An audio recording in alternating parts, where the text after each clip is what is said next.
नमस्ते, welcome to my channel सम्राट astro guide. बात करेंगे मेष लग्न एरीज एसेंडेंट 2026 जून की प्रेडिक्शन का। आइए देख लेते हैं ग्रह गोचर की स्थिति। लग्न में ही मंगल बैठे हैं स्वग्रही होकर रोचक योग बना के। आपके वाणी स्थान में सूर्य चल रहे हैं, गुरु बुध और शुक्र ये तीनों मिथुन राशि में आपके पराक्रम के स्थान में है और केतु आपके संतान स्थान में, राहु आपके एकादश भाव में है इच्छा पूर्ति के घर में, और शनि आपके द्वादश में। तो इस महीने का ग्रह गोचर की स्थिति कुछ इस प्रकार है। उसमें से ये मंगल जो मेष राशि में है ये 11 मई से लेके 20 जून तक ये मेष राशि में रहेंगे और फिर ये 21 जून से 1 अगस्त तक ये वृषभ राशि में चले जाएंगे। सूर्य जो है ये 15 जून तक ये रहेंगे आपके वृषभ राशि में और उसके बाद ये मिथुन राशि में 14 जून तक ये वृषभ राशि में रहेंगे और 15 जून से ये मिथुन राशि में विराजमान हो जाएंगे। गुरु जो है ये आपके 2 जून 2 जून को ये कर्क राशि में आ जाएंगे उच्च का होके, और शुक्र ये 14 मई से लेके 7 जून तक 14 मई से लेके 7 जून तक ये मिथुन राशि में रहेंगे और 8 जून से लेके ये 3 जुलाई तक 8 जून से लेके 3 जुलाई तक ये कर्क राशि में रहेंगे। बुध महाराज जो है 29 मई से लेके 21 जून तक ये आपके मिथुन राशि में रहेंगे और 22 जून से लेके 6 जुलाई तक ये आपके कर्क राशि में रहेंगे। उसमें से 29 तारीख को ये फिर वक्रीय भी हो रहे हैं। तो ये है ग्रह गोचर की स्थिति इस महीने का।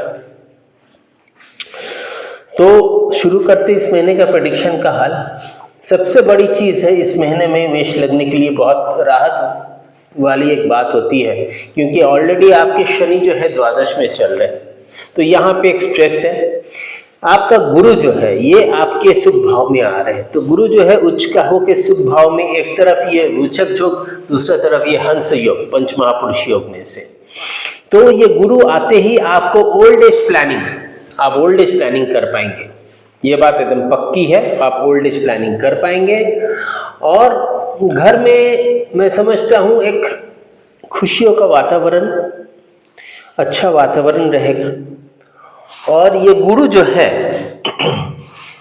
आपके मातृ सुख और ये शनि को भी दृष्टि दे रहा है, मतलब कहीं ना कहीं जॉब स्ट्रेस जो अगर 90% है वो कुछ कम ज़रूर होगा, ये बात तो पक्का है। क्योंकि और ये फॉरेन, जिन लोगों को फॉरेन जाने के चांसेस रुका हुआ था उन लोगों के लिए भी काफ़ी अच्छा है। और मैं समझता हूँ कि ये गुरु आते ही आपका जो जॉब स्ट्रेस शनि के लिए, शनि द्वादश में, ये गुरु भी आपके कर्म स्थान पर दृष्टि दे रहा है, साथ में शनि को भी ये दृष्टि दे रहा है। तो कहीं ना कहीं जॉब स्ट्रेस और जिन लोग नया जॉब खोज रहे हैं उन लोगों के लिए बहुत बढ़िया समय है। और ये गुरु आपको नया बिजनेस अपॉर्चुनिटी, नई पार्टनरशिप, नया एक्सपेंशन बिजनेस का ये ज़रूर देगा। मैं समझता हूँ कि ये गुरु का ट्रांसिट कहीं ना कहीं आपको सुख देने जा रहा है। थोड़ा बहुत खर्चे और माँ की सेहत का भी थोड़ा सा ध्यान देना पड़ेगा, लेकिन खर्चा भी साथ में दिख रहा है। आप हो सकता है घर के लिए कुछ खर्चे करें। हमने लिखा है achievement as per choice and thinking. आपका लग्न में बैठा हुआ है, सिर्फ वही नहीं, ये मंगल से दृष्ट है आपका गुरु, तो ये बहुत बड़ी उपलब्धि है एक तरफ से। समझिए कि हमने लिखा है अचीवमेंट एज पर चॉइस, लग्नेश लग्न में बैठा हुआ है, समझ लीजिए कि ये राजयोग है एक तरफ से। भले ही अष्टमेश भी है, ये कहीं ना कहीं आपका इनहेरिटेंस की अगर कोई बात चल रही है तो वो उसका सेटलमेंट होगा, ये बात ज़रूर है। और ये आप जैसा सोचेंगे, जिस तरह से सोचेंगे, जो अचीव करने का सोचेंगे, ये मंगल आपके मैं समझता हूँ ये मंगल आपका यहाँ पे समझ लीजिए कि 20 जून तक है, तो 20 जून तक ये बहुत अच्छा समय है। पर हाँ, इसमें नेगेटिविटी यही है कि आप एनर्जी से भरे हुए रहेंगे। आपका एग्रेशन और स्पीच दोनों कंट्रोल होना चाहिए, क्योंकि बाद में ये मंगल जो है 20 जून के बाद से ये चले जाएंगे वृषभ राशि में। फाइनेंशियली बहुत अच्छा समय है, बहुत अच्छा समय है। इस महीना फाइनेंस के लिए बहुत अच्छा समय है। भले खर्चे हैं लेकिन फाइनेंशियली इतना जितना आएगा उससे आप सेटिस्फाई रहोगे कि महीना बहुत अच्छा बीतेगा, मैं समझता हूँ। लेकिन आपका वाणी पे कंट्रोल होना बहुत ज़रूरी है। आपका एग्रेशन और गुस्सा पे ये कंट्रोल होना बहुत ज़रूरी है। इन बातों का ध्यान रखें, नहीं तो फिर ये मंगल बृहस्पति बहुत अच्छा आपको रिजल्ट देने वाला है। गुरु भी आपके कर्म स्थान पे दृष्ट है, तो समझ लीजिए कि जिन लोगों का जॉब के लिए नया ऑफर्स खोज रहे थे उन लोगों के लिए भी बहुत बड़ी बात है। फाइनेंशियली गुड टाइम हमने कह दिया है। Purchase sale of movable immovable property investment, कोई नया घर चल अचल संपत्ति खरीदने या बिक्री या खरीदने दोनों की संभावना बनती है। बिक्री से आपको आपका कैश जो पैसे जो है आपको जो ज़रूरत है लिक्विड मनी का वो बढ़ेगा, और या फिर कुछ खरीदने का चल अचल संपत्ति खरीदने का एक बहुत बड़ा योग दिख रहा है। और इन्वेस्टमेंट की जहाँ तक मैं बात समझता हूँ कि ये सूर्य जो है ये ऑलरेडी आपके इन्वेस्टमेंट्स पंचमेश द्वितीय में है और उसके बाद तीसरे में है, तो ये आपको कहीं ना कहीं ये लॉन्ग टर्म इन्वेस्टमेंट के लिए बहुत अच्छा है। और कुछ लोग शेयर्स को लिक्विडेट भी करेंगे क्योंकि उनको बेनिफिट अच्छे मिलने वाले हैं, और लॉन्ग टर्म शेयर्स इन्वेस्टमेंट्स के लिए भी बहुत अच्छे हैं। बच्चों से कुछ अच्छा न्यूज़ मिलने की संभावना है, मैं समझता हूँ बच्चों से आप काफ़ी खुश रहेंगे। और रहा बात पंचमेश, जब ये तीसरे में जाएगा तो ये रोमांटिक कहीं पड़ोस से आपको प्रपोजल मिल सकता है, लव प्रपोजल मिल सकता है। तो ओवरऑल मैं समझता हूँ कि एक अच्छा रिजल्ट देने वाला है। Professional stress, professional travel abroad transfer, देखिए प्रोफेशनल स्ट्रेस तो ये कंटिन्यू कर ही रहा है, ये बात सही है क्योंकि शनि आपके द्वादश में है। पर हाँ, अब गुरु जो है गुरु भाग्येश होकर शनि के ऊपर दृष्ट है। फॉरेन, जिन लोग फॉरेन जा चुके या फिर फॉरेन जाने वाले, जिन लोगों का काम पेंडिंग है, पासपोर्ट वीज़ा के काम पेंडिंग है, उनका काम अब पक्का होने वाला है।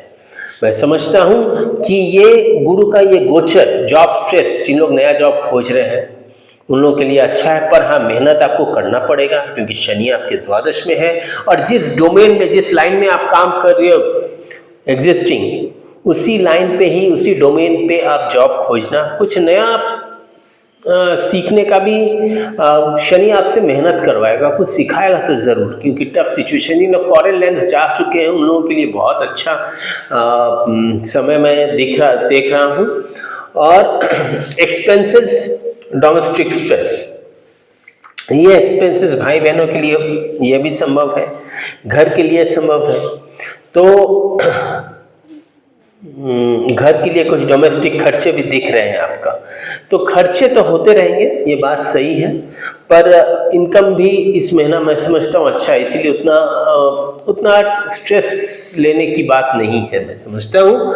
और बिजनेस एक्सपेंशन, न्यू जॉब्स हमने कह दिया है। इस महीने शुक्र का गोचर जो है ये कर्क राशि में आते ही शुक्र आपको आप हैप्पी एट होम फील करेंगे, गेस्ट आएंगे, एक परिवार में एक सेलिब्रेशन का वातावरण बना हुआ रहेगा। Careful for health, control in speech and aggression, ये हमने पहले ही कहा है।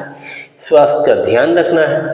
आपका शनि जो है ये द्वादश में है और ये जून 2027 तक ये वहीं पे रहेगा। मैं हर एक वीडियो में बोलता हुआ आ रहा हूँ कि जब तक शनि इस द्वादश में है, शनि के उपाय करते रहे, मछलियों को दाना दे, कोई भी लीगल केस जहाँ पे देखें उसको वहीं ख़त्म करें, उसको आगे नहीं बढ़ाएं।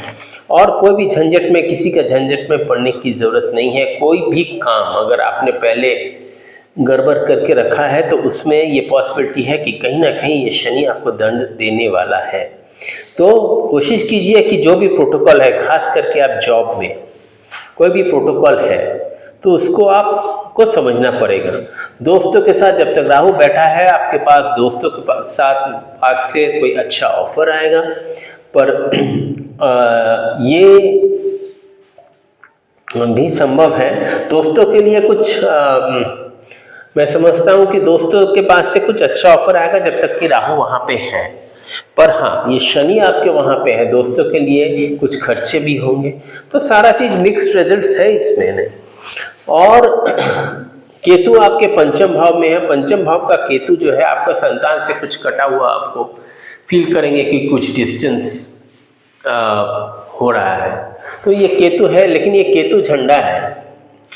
जिनका भी जन्म कुंडली में बेस चार्ट में अगर केतु पंचम में है तो वो संतान हमने देखा है 90% केस में उस संतान ने कुछ करके ज़रूर दिखाया है।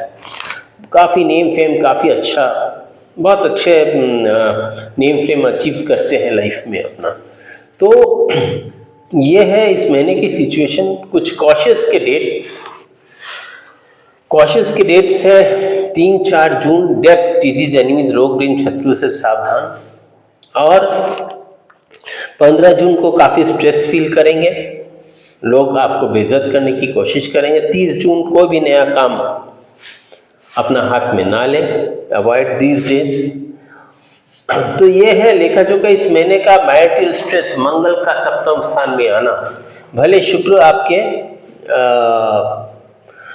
कर्क राशि में आ रहे हैं, लेकिन कर्क राशि में आने के बावजूद भी मंगल का दृष्टि सप्तम स्थान में, मतलब कहीं ना कहीं थोड़ा बहुत मैरिटल स्ट्रेस रहेगा, लेकिन घर में खुशियों का वातावरण बना हुआ रहेगा। तो इनहेरिटेंस का काम हमने बोल ही दिया है, पर ये भी साथ में कहूँगा कि अपने हेल्थ पे ध्यान दें, क्योंकि अष्टमेश लग्न में है और ये अष्टम को भी देख रहा है। तो कहीं ना कहीं हेल्थ के ऊपर भी अम्बाइकल के नीचे जिन लोगों को पाइल्स का प्रॉब्लम है, खान पान पे ध्यान दें, क्योंकि आप लोग फास्ट फूड और फूड फैमिली फाइनेंस एंजॉय करेंगे और इस प्रोसेस में आप कुछ ऐसा खाना खाएंगे जो आपके हेल्थ के लिए बहुत अच्छा नहीं होगा। तो ये है लेखा जोखा इस महीने का। मैं उम्मीद करता हूँ कि ये वीडियो आपको अच्छा लगा होगा, और अगर अच्छा लगा है तो please like, share and subscribe my channel. नमस्ते।